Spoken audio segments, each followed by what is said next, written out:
Damn.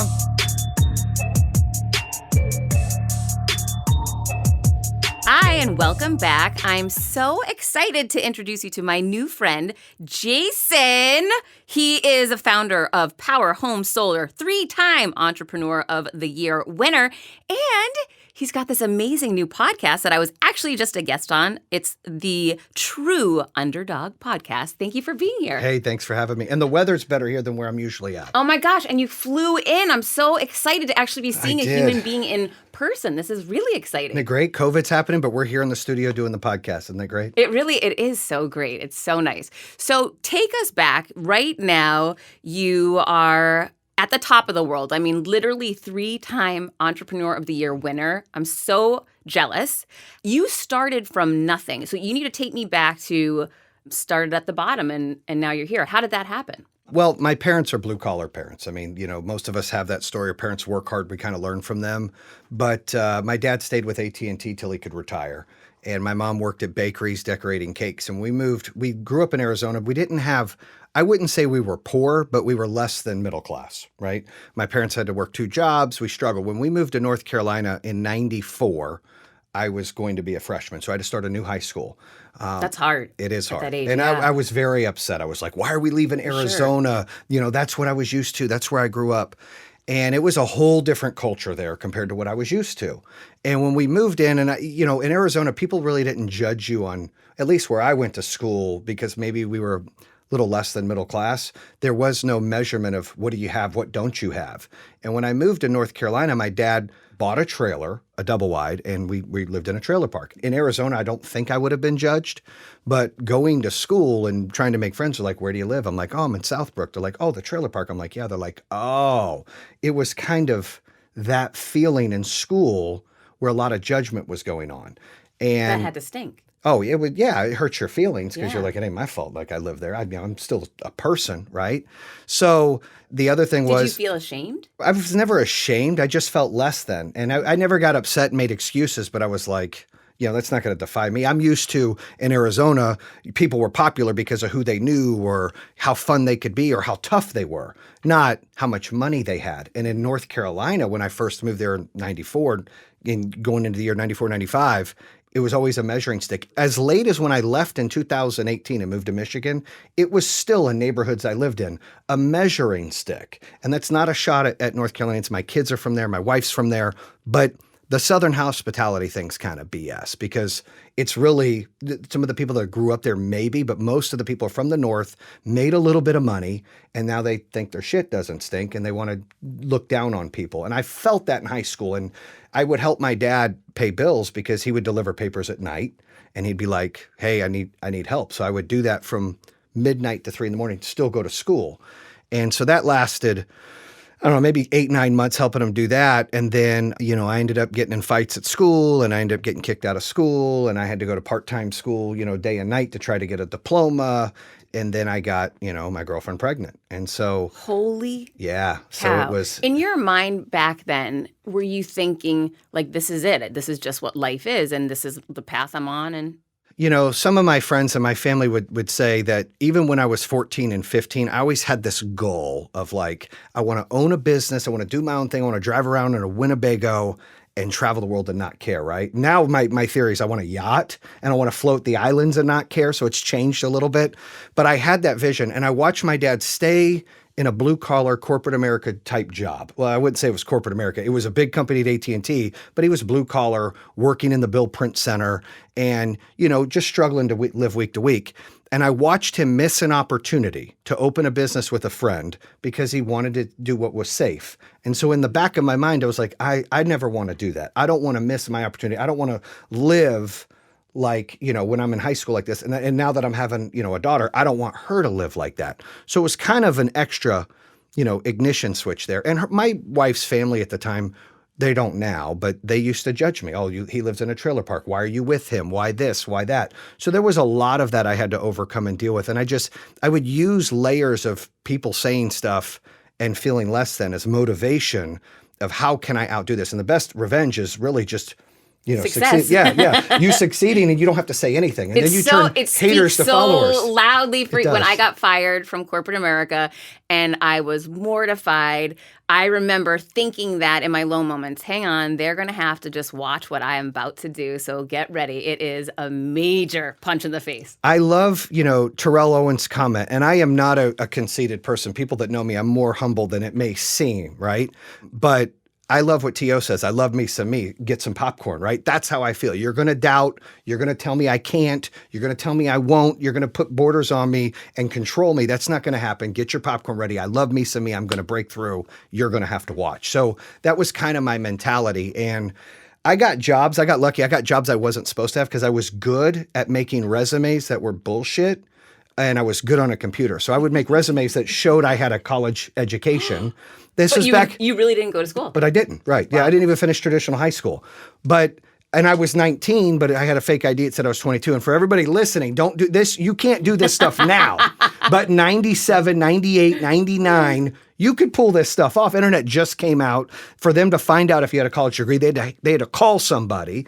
And I remember getting a job at First Union, which was a bank. I should have never had that job. But I was doing sales before, some telemarketing sales in and out of high school. And I was really good at sales. And I had a knack for talking to people and being passionate about things. So when I went in there, I applied for it. It said, you need a 2-year degree. So I fibbed and said I had a 2-year degree from UNCC Charlotte.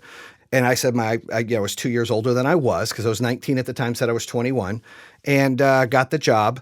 And I'm in training, and in the first week of training, they have us on the phones, and they have us transferring and coaching customers on, hey, you've got all this money in the savings account. Let's get you a money market. Let's do this. And so you would get referral fees or credits or towards sales. I was blowing not only everyone out in training, but everyone on the floor. So I was ahead of everybody already in like 2 weeks. Then HR pulls me to the side and is like, hey, we have a question. We called, the college. No. Yes.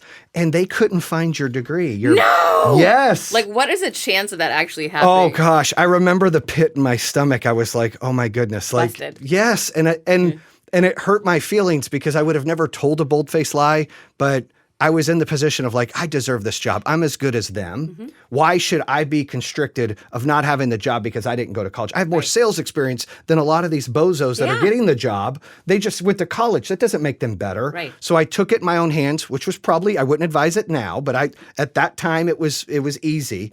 And I went in there and I'm like, oh, so did you look up William Waller for the degree or Jayson Waller? And then they said, we looked up Jayson Waller. I said, oh, no, it's William Waller because I'm William Jayson. So they're like, oh, okay. So it bought me some time and my stomach fell apart. Then I was on the floor and I worked for a guy named John Kinley. He was my sales manager and I was number one by far. They handed me an award. Here I am getting an award. 2 days after I get the award for top salesperson, first week out, I've already blown everyone out through training and on. He's like, hey, we need to talk. And I'm like, oh boy. And he's like, I need you to be honest with me. HR called. They can't, did you go to college, dude? And I was like, I just got to shoot him straight. And I was like, no. And he's like, why would you lie? And I said, because you guys wouldn't have hired me. You guys wouldn't have hired, they need a 2-year degree to do this. It's bullshit. I said, you just won an award and I just won an award because I'm on your team.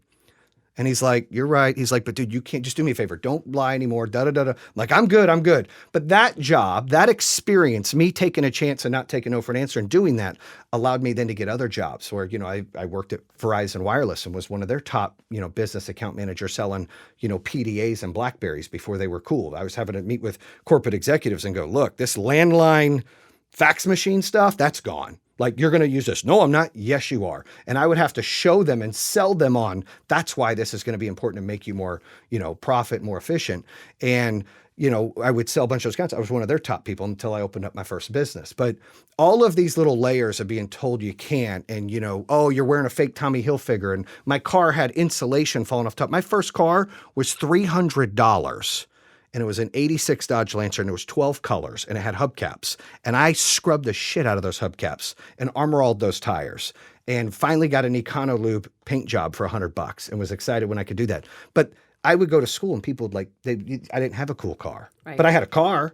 So that you do now. I do now. But that kind of stuff, I never got mad. Like a lot of people in today's world, they get mad. They make excuses. They find reasons to not overcome stuff. And I just use it as motivation. And when I opened up a security company, tell me about, because I'm so interested in this because I was the corporate America person. That's Yeah. the only lane I ever saw until I was thrust out of it. You decided to jump into that unknown. What propelled you to do it or make you think that you could do that? Well, I felt like, and at Verizon, I was doing really well. And my current business partner and best friend, Kevin Klink now, he was in the home security business. We both did some telemarketing. I mean, there's another part of the story where it would have been my senior year, but I was already kicked out. And I decided to go to Arizona. I got my heart broke by the same girl I'm married to, and we were boyfriend girl. So I drove to Arizona for 3 months by myself, 17 years old, and wanted to go to school with my friends. So we had to mess with some transcripts for me to be able to go to school with them for 3 months and then leave. When I did that, it was a whole nother story. I went and did telemarketing with Kevin and another friend, and we were making $700 a week in 1997 Wow. selling home security systems over the phone. So when I followed up with Kevin, I reached out to him in 2004. This is before, guys, they had, Google and you can find people. They had real books that were white pages. And I had an Arizona white pages book. Wait, and it was called the Yellow Pages. it was yellow pages was business, white pages were homeowners. Oh, okay. Yeah. So, but you're right. It was at the front part of it, Yes, right? yes. God, I'm old. Okay. Yeah. So, oh yeah, we both are. So I reached out and I had a scheduled trip to Arizona, and I'm like, let me call some people I used to go to school with. And so I'm going down the list, and I decided to call Kevin, and he's like, yeah, I'm running a home security company out of my house. I've got like 8 employees. I'm really, and I'm like, well, hey, if you ever want to come out east, let me know. Well, he's like, I'd love to, get a license. We'll do this. So for the next 6 months, I take the time to go get a license while I'm still working at Verizon. And then I fly out and I see everything he's doing good. He's a marketing genius. And I see everything he's doing bad. He doesn't manage well. He'll tell you that. Like, people have strengths and they have weaknesses. And you got to be able to really zone in on your strength and utilize it. And if you're weak, you got to find other people around you that can complement you to make you better. And where I come in with Kevin is, I have vision and conviction, and, I'm efficient, I'm organized, I'm structured, I can manage very well. He's a marketing guy. He sees right here where I might not. I might see too far. So it's a good blend. Well, we were going to open up, and he didn't have the money to open up. And I'm like, dude, you're supposed to have the money. So I had to use a little bit of 401k I had to open up. And then he started having some dark issues with him and his family. And he's like, I'm getting out of the business. This was 5 weeks into this. I'm not even making money yet. So I'm still working at Verizon. I open up North Carolina as a security company. So I'm putting out flyers. I'm having my dad, who got a bad deal with AT&T as a parachute. It was a Mickey Mouse deal that he couldn't even pay his bills on. So I'm paying him and high school kids a little bit of money to put flyers out all day. And I'm working Verizon Wireless from like 9 to 5 at, business appointments. I'm not in a store. And then I'm running sales appointments for home security at night. And I'm like, oh, Heather, yeah, you want that free alarm system and that free garage door opener? Perfect. I'll come see you. It's $1 a day. We'll set you up for monitoring. I'll come by at 6:30. And I would show up and sell them the alarm system. And I started to build this up. Well, Kevin, all of a sudden, he just disappeared.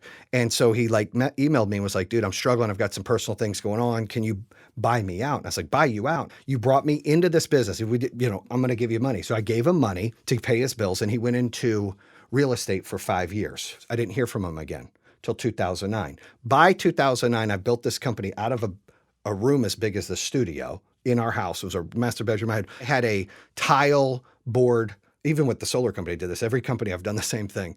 I went into Home Depot and bought a tile board that goes in the shower, and that was my schedule. Right? That was the install schedule and everything. I used a marker. That's how I did it. I mean, why are you going to go piss your money away on a great board? You got to learn to be efficient when you're running your own company. Like, how can I cut these costs down so I can do that? So I ran it on a board. I had, my wife trying to manage the contracts that we can mail in. I'm doing whatever I can and working a full-time job so I don't have to pay myself, right? Because I think rule number one, when you're an entrepreneur, you're not going to make money anytime soon. And if you think you are, you're going to be out of business soon because you're pulling that money out. You're so right. You have to reinvest. You either need to have something saved or you need to live frugal until you break through. Because, even open this recent company, it's the third business I've been a part of opening and running. Then this is the biggest by far. We'll do $1 billion in sales next year. We'll do $600 million this year. Insane. Right. And we built it with nobody in 2015 and lost money. But with that said, we didn't get paid for almost 2 years. We didn't take a paycheck. So you have to be able to be frugal. And when I was doing the security company, I built it up to about $13 million in sales a year. And that was in 2012. And in 2009, during that time, so I started this in '05, Kevin called me and was like, dude, I want to get back in the home security business, but I don't want to live in Arizona anymore. Can I come live in North Carolina? So he lived in my basement, drove my Hummer around. We gave him some money to buy his house. He brought his family down. And I paid him like a partner, but only on stuff he brought to the table. I didn't give him a salary. He went and built sales teams. They wrote deals. He got paid. So I treated him like an owner, even though he wasn't, and paid him like that. Because I believe when you do good things to good people, good things happen. So he helped build that up. And then we had an opportunity to join another company, POWERHOME Technologies. And that company was a competitor of ours where we butted heads a few times. And we beat them for the first time ever. So we were the number 2 dealer for Monatronics. Monatronics had 500 dealers plus at the time. And POWERHOME went to number 3. Number 1 was, at the time, Alliance. So Ben Brookhart, who now works for me, and he's our CSO, was the CEO and founder, him and Eric Randizzi, of POWERHOME Technologies. He shows up at my door. It's like, we need to merge. We need to put this together. And I was like, dude, no. And he's like, yeah. I'm like, I don't work like Kevin's like Robin. I'm Batman. I don't need any more Batmans, right? Kevin's Robin. I'm Batman. That's not how this works. No, we should. And look, there's a lot of things that Ben has that I don't, and vice versa, right? So, Ben went to college and Ben, also can motivate people. It might not be as a punch in the face, but, he listens to John Maxwell and stuff like that. He's very analytical when he talks to people. And so it's different, but it's helpful. So I was like, all right, you know what? Let's do this. So we put the teams together, and his company was doing about 18 million. Ours was doing about 13 million. We grew it in the next 18 months to 37 million in sales. And he was 4% profitable. We were 8. We merged and we got up to 7 to 8% profitable, but we didn't get along. I mean, it's on record. We've had podcasts about it. It was an episode called Ego. We had to put egos aside, and we just didn't get along. He still had his wife in the business, which was hard. His wife, rightfully so. It's her husband's like, well, who's this guy trying to call the shots? I'm used to doing things my way. He's used to doing things his way. Neither one is right or wrong. And I wanted to get into solar really, really, really bad, even before we merged with them. And I'm like, we're missing the boat. Home security's on its way down. He did not want to get into solar. He's like, I don't want to do that. So a lot of that was coming up. So because of the heat, we reached out to the number 1 company. We came together, we became number 1. Then Alliance became bigger again, and we had them buy us. And when they bought us, Eric and Ben stayed on as executives, but gave up their equity. And me and Kevin left. Kevin I brought on as a 5% partner in that deal, because what SI Alarms was worth compared to POWERHOME was like 38, 39%. And he already had an equal partner. So they weren't going to give me 39% and them have like 31 each. It wasn't going to work. So I was like, look, we'll bring Kevin in. I pay him like a partner anyways. Give him 5. We'll each get 31.6 or whatever it is.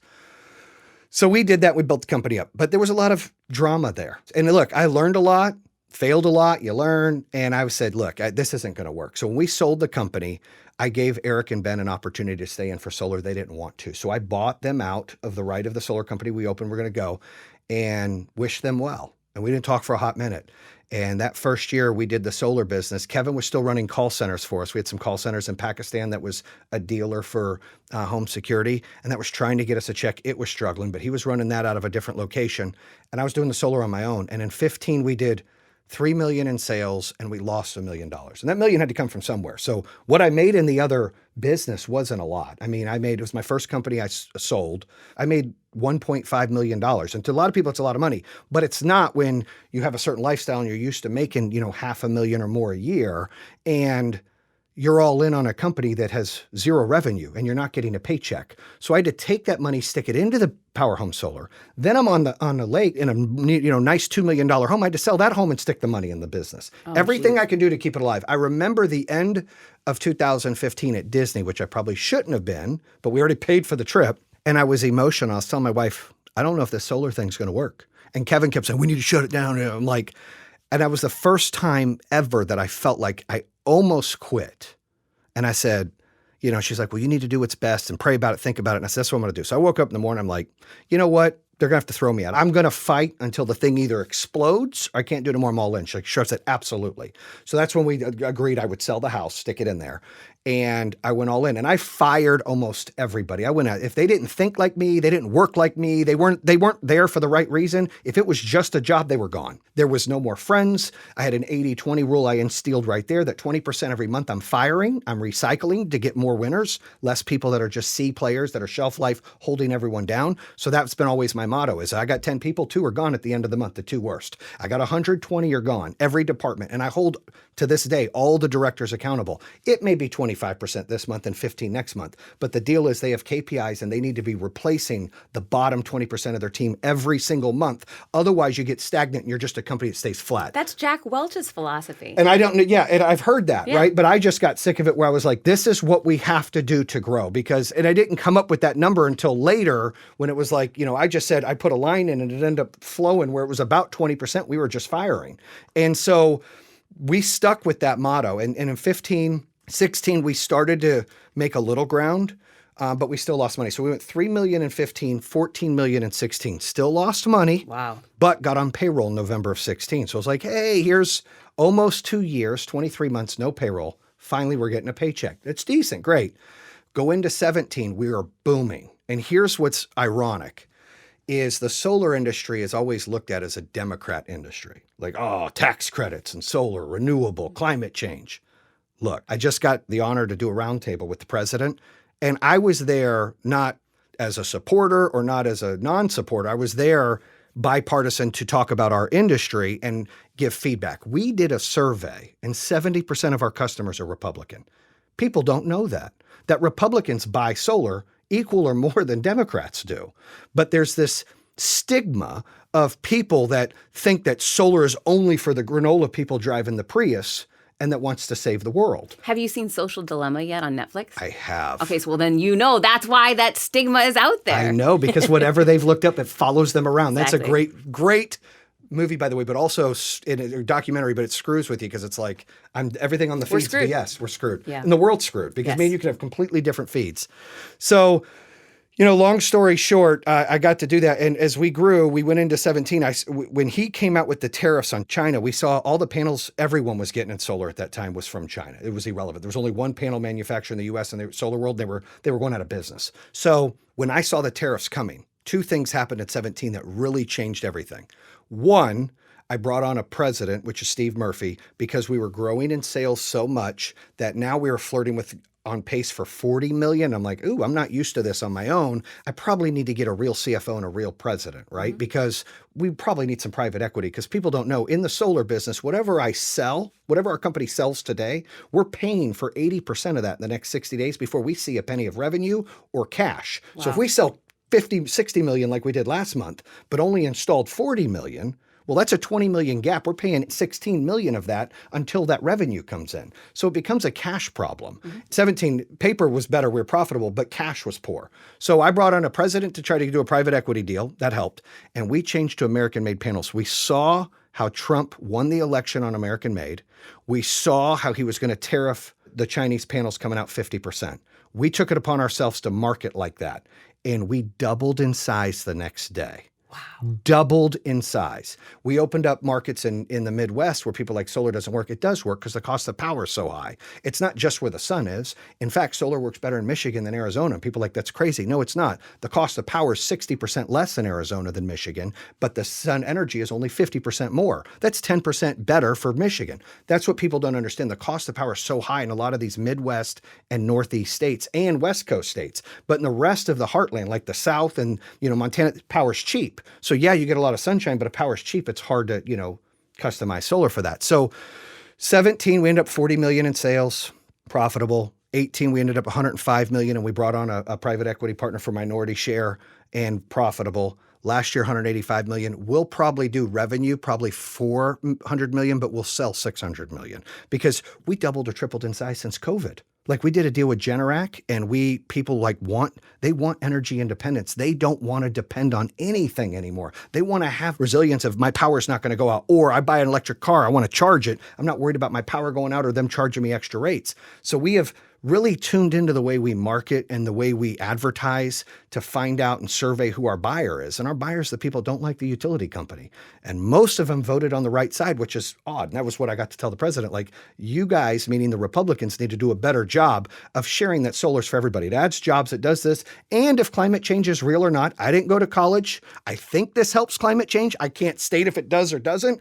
But either way, we're adding jobs. It's the number one job growth sector on a percentage 2 years in a row, and it's supposed to be for the next 10 years. So this year we'll do the numbers. Next year we'll do the numbers. We're going to do another transaction. We're going to try to go public. But my best advice on entrepreneurs is adding people around you that are talented to make you better. Because as we continue to grow, I didn't know what EBITDA was, and I'm not bullshitting, 3 years ago.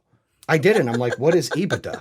I own that. When I don't know things, I own it. I'm not going to. You can fake it till you make it when you're with a customer and you're trying to get a deal. But internally in business, I have 1,500 employees, right? I can't make a wrong decision. And I love pressure. A lot of people can't do it. I freaking love it. I love the pressure of making the decisions for them. I love it. So I can't fake it till I make it for them. I have to be like, if I don't know, I'm going to get somebody on the team that can make it happen and find out. So that was a good decision bringing a CFO.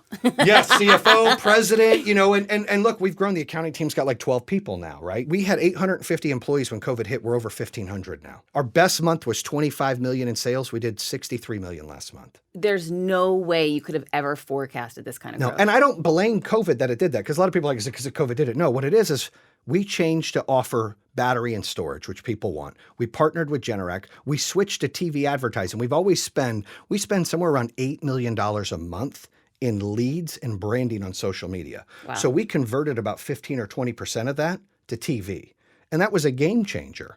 So all of those things really at people's eyeballs because of COVID are on the television. And when we offered the battery and we started, the way we sold, we got better financing for customers and the payments and the way we advertised and to whom, it just took off. It was the perfect storm. How did a podcast develop out of all of this? So when I won the Entrepreneur of the Year for the EY last year in the Southeast, first of all, I didn't know if I was going to win. I didn't even know it was a big deal. I was selected to go down there, and a buddy of mine that's a corporate attorney at EY was at our house. Ernst & Young? Yes. Oh my gosh. Yeah, and so I didn't know who they were. I'm being real. I didn't know who they were this was 18 going into 19. It was the beginning of 19. And so my buddy Brian, who's a lawyer there, shouts out to Brian. We're at game night. We have adult game night where it's like adult charade, so it gets a little inappropriate. Like 5 or 6 couples get together. It's great. Well, he's there and he's like, hey man, I heard you're up, for nomination for Entrepreneur of the Year. Like, congrats. I was like, oh, thanks. He's like, so when do you go down there? I'm like, I'm not going down there. Like, he's like, dude, you got to go interview for this. This is a big deal. I said, is it really a big deal? He's like, yeah, the guy on Food. He starts naming people that have won it. And I'm like, oh, so then I have to call Roger, who's our blogger and writer. And I'm like, dude, I'm coming to town next week to do this. Get me the information I need to know. And I show up. And when I did, he's great. He has all the information on everybody in there, and all the judges are ex-winners. So I'm walking the floor, shaking hands and working the room with ex-winners, and I have information on them. The game-changing spot was when Chevy, who runs the whole program, was talking to me, and Zion Williamson, this is before the NBA draft, was about to, there were rumors that he was going to go back to Duke and not go into the NBA draft. And we were in this cocktail area in Charlotte, and it was the night before the interviews. And I was up there and I was talking to Roger and Chevy, and I said, oh, Zion might go back. He doesn't want to get drafted by the Pelicans. I said, he might go back to Duke. She goes, oh, is that where you went to college? I said, oh, no, I didn't go to college. And she goes, oh, you're the one. And I said, the one what? She said, you're the one that did, you're the first one that is nominated for this that didn't go to college. Wow. So then I knew I had something. So I thought about it. I was like, yeah. So I was like, you know what? Most people would have been embarrassed to talk about that. I want to share that. That's what, right. That's what makes me different. Right. So when I went into the meetings, I had to interview with 10 and then 10. So there are 20 judges, and you get like 4 minutes and they ask you a couple questions. A lot of people, when you go into interviews or you do something, you have regrets. You're like, oh, I could have done that better. I went in there and killed it. I went in there and dropped the mic. I told them why I should win, what makes me different, how hungry I am, how hard I work, how I don't take no for an answer, how I bootstrap, how I went out and sold these deals, everything that I did. And I told them, it was an underdog experience. I want people to tell me I can't. And I ended up winning. Like, I walked out of the interviews and they announced it a few months later, and we went to Atlanta to the celebration. But I told Roger, I was like, dude, there's no way I don't have it. Well, then when we're at the celebration in Atlanta, all of the sudden they're showing all the philanthropy. We do a ton of philanthropy. We give over $1 million, to clean water or cancer a year. but they don't show all of that on these videos. And I'm telling everyone we're with, friends and family, I don't think I'm going to win. We're in Atlanta. I'm like, I don't think I'm going to win. And all of a sudden they called my name. I was like, oh my gosh. And I won. So that was surprising and humbling. And when I got up there, after that, you go up and you're hanging out with all the winners, right? And you're like in this group, you're accepted. And like 3 or 4 of them are like, you got to write a book. I'm like, I don't know how to write a book. And so you wrote a book. You talked about it. I'm like, I said, I've never read a full book. I've listened to a little bit of audio. I don't know where to start with a book. My grammar sucks. I spell like shit. Like, this is what I'm telling them. Like, I'm all over the board. This won't work. I light up a room. I can speak. I can motivate. I get people to run through the glass. I can't write a book. They're like, you should. Or do a podcast or something. So that's where it kind of stemmed. And then when we hired our marketing company in November, and they're like, we're going to put you on the commercials. I'm like, I don't want to be on the commercials. So like, nobody sells solar better than you. You've got to be the face. Then you're in people's homes and they trust your brand better. I'm like, oh, and you look like Guy Fieri. Yeah, that's right. Hopefully a cuter version, but we'll see. So except I don't think he's a grandpa yet. I don't have enough information on him other than he makes some good burgers, but that's about it. I've ate his burgers in Vegas. So, and I'm a grandpa or gilf, I like to say. So I'm still doing my thing here. I'm not 40-year-old grandpas is tough, but they put my face on there and I was like, I don't know if I want to do that. Now it's all over the place. I'm like, all right, I've accepted. If it helps the business, if it helps us another extra multiple, if it helps us go public, if it helps our employees, I'm in. So then we started the podcast, and what took off as a hobby ended up growing a lot of legs, 40 million views on YouTube, a few 100,000 downloads and followers. And I was like, this is cool. And I love it. Like, just like I love running the solar company, I love sharing stories. I love interviewing people like yourself. When you were on the show, hearing other stories that excite people in the world we live in with all of the chaos. You turn on TV, nothing's positive. Nobody goes, guess what great thing happened today? Right. This person got an A+ on their test and this person opened a business. And it's always negative because that's what sells. Negative stuff and fake stuff sells 10 times more than anything else. Nobody wants to hear the good stuff. And so this is an opportunity for those folks out there that are driving, that need motivation, that are stuck, for those people that are opening a business and they don't know what to do, for people that are scared to move on from a relationship and they're like, I feel like I'm held hostage. That's what I try to share on the podcast of what tools that maybe I've experienced or guests have experienced to get them motivated to take the next level rather than just listen to nonsense in the world. It's so good. So when you were explaining that you couldn't imagine that you would write a book, that seemed so out of the realm of possibility, I felt that same way. I grew up with a really smart sister. She had the perfect grades and she went to law school and she read books and dictionaries, and I didn't read books, and I wasn't, I was out playing sports and hanging with my friends. And what I realized, and I want you to realize, we put ourselves in these lanes and we don't even realize we're doing it, So I remember when someone told me, oh, you need to write a book. It was Elvis Duran on the Elvis Duran show. And I Googled, how do you write a book on the flight home? Because I was curious, like, do you have to have an English degree? I really had no idea. And it turns up any jackball can write a book. And I say it, any jackball, because literally anyone can write a book. And it is not hard. And people want you to think it's hard because they want to feel prestigious and above. Right. And it's BS. And I'm so proud of myself that I blew up those lanes and said, F that to anyone that ever told me I can't write a book, because I can, and you can too. And I'm totally holding you accountable to do it. Well, I can tell you inspired me when I had you on the show and you were like, yeah, I Googled it and then I found out and then I got somebody, then the book took off and is a top seller.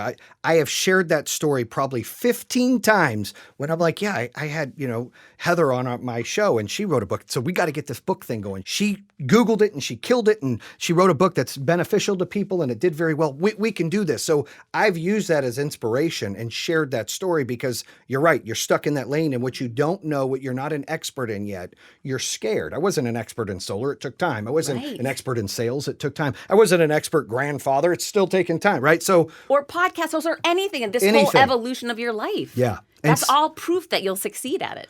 I'm excited. I don't know where to start. So it's another conversation we have to have. Like, I need to know who I call. What do I do? Right. But, title, all that stuff. But, what do I do? I don't even know. You know what's so funny? And I'll share this with everyone just so they understand. I didn't know any of those things either, right? So when I Googled how do you write a book, it said you have to sit down and write. And so I just did that. And the first week, I just wrote about how much I hated the bitch that fired me. And then slowly, while I was doing that, I started thinking, hey, I felt this low before when I got divorced, and I would write that down. And then when 08, 09 crisis happened and I had to let go of a third of our employees. And I started saying, wait a minute, I've bounced back from so many challenges in my life, even when I was a kid. So I started mapping out with a pen and paper, and I was like, wait a minute, this is a roadmap for how other people can bounce back from adversity and tough times. And then I said, wait a minute, this is really about confidence. And I wrote confidence on a piece of paper. And then I took a blank piece of paper and I mocked up another book and I just signed my name at the bottom. And I was like, this is my book. I don't know what it's called. Don't really know exactly what it's going to be about, but I think it's going to be about confidence. And then every day I just would show back up and write and write. And then halfway through, I'm like, oh, this book is totally about confidence. And I said, how do I come up with a name? I whiteboard. That's how I do anything in business. And so I just stood up and started writing everything and anything that came to mind, crazy names. Right. And there was like 50 of them. And then every day I'd get back up and challenge myself to scratch one and scratch one and scratch one. And then finally I came up with Confidence Creator. It was the last one on there that really resonated with me. And of course, people were saying, you can't write a book called Confidence Creator. You look so full of yourself. To me, it meant that whoever reads it can be their own confidence creator. And I said, you know what? Thank you for your self-limiting beliefs. I'm going to hand that right back to you, but I'm going to move forward with this book. And yeah, maybe I'll be a laughingstock, but maybe I won't. That wasn't the reason why I was doing it. I was doing it because I wanted other people to have the tools that I didn't have when I was younger. And when you focus on that why and that one person you can possibly help, that's the little push that helps you get through it. I would agree with you 100%. Anytime I get an email or a message that whatever I said or whatever person I had on the show helped them, you can't buy that feeling. Oh my you gosh, make it's all the money in the amazing. world. You can't buy helping random strangers in their life. It's the best feeling. We help our unbelievable. family all the time, and you do that. And it feels really good to be able to help your kids, to help your parents, to help your friends. It feels good. But there's something to be said about that feeling when you help a random stranger by something you've said, you've experienced, you've shared, or you brought someone on to share through your platform. You, like I said, you can't, that's a feeling. It's a Eurifa feeling that I can't even explain. That's when you really have found your purpose in life. I believe that, and I know exactly what you're talking about when we get these messages, because we both are in the business of helping and elevating people and inspiring them. And those messages, I received a message this past week from a woman that left a bad, abusive marriage. And when she would have windows in her day away from her husband, she would listen to my audiobook over and over again. I was crying my eyes out, thinking like, thank God I published that book. You know, like, Right. Thank God I pushed myself through my own fear. Thank God that this happened so this woman can have a life, can be alive and can survive. And those moments they're game changing. If you help one person, it doesn't matter. And I know your stuff's helping a lot, but all the time, like your messages are great. You know, your podcast is great. And I'm trying to put mine out there the same way of anything I can help. If I help one person, doesn't matter how much we've spent on it, because we don't make money on this stuff. No. People think like, oh, you make money on your podcast? I'm like, no, dude. Like, no. Maybe 10 years from now. Right. It's a long game. I had, maybe you've had Jordan Harbinger on. Oh, I did. Yes, I Yeah. did. He's like OG podcaster, right? He's making millions a year. Right. But it's like he's 20 years ahead. You know, we're doing this because we love it, because we want to share things out there that can help people get through their day. And you're right. Marriage issues, family issues. I'm going through some stuff with one of my siblings struggles with depression. You know, everybody has stuff. You know, social course. media, we just talked about the social dilemma. It paints a picture. Everybody's life is perfect. And most kids and most women are addicted to it. Some men, and I say women, but at least in my household, I've got 4 women in my household and 2 guys, and we're never really on it. But like, this is what they do. And I feel bad because I've got a 21-year-old, a 16-year-old, 13-year-old. When they're looking at girls in bikinis with perfect bodies that are, whether it's photoshopped or it's not, and perfect hair and all these things, it's depressing to look at that all day and compare that to yourself. And that's what scares me the most is people look at that. They don't find anything good like your message for the day or my message for the day or somebody else's message for the day that can really inspire them. Too many people are looking and comparing themselves to what's on there. And that's where I feel bad. Like I wish there was a way that we could block that or have positive messages on that. And like, if I were to look at somebody with a 6-pack, that will never happen. I've got a dad bod. I'm okay with it. Like I always call it the pool bod, right? So from like mid here, I'm like, I look buff and I'm like, yeah. And then I get like, oh, he's a dad or he's a grandpa. Yeah. Right. So, and I own it, right? I eat bad. It's cool. But like if I looked at six packs all day and guys with muscles all day, I would be depressed. Of course. Like, and I feel like I'm super confident and shit doesn't bother me. I would get worn out looking at that all day, but it's addictive. We saw in that documentary, it sucks you in.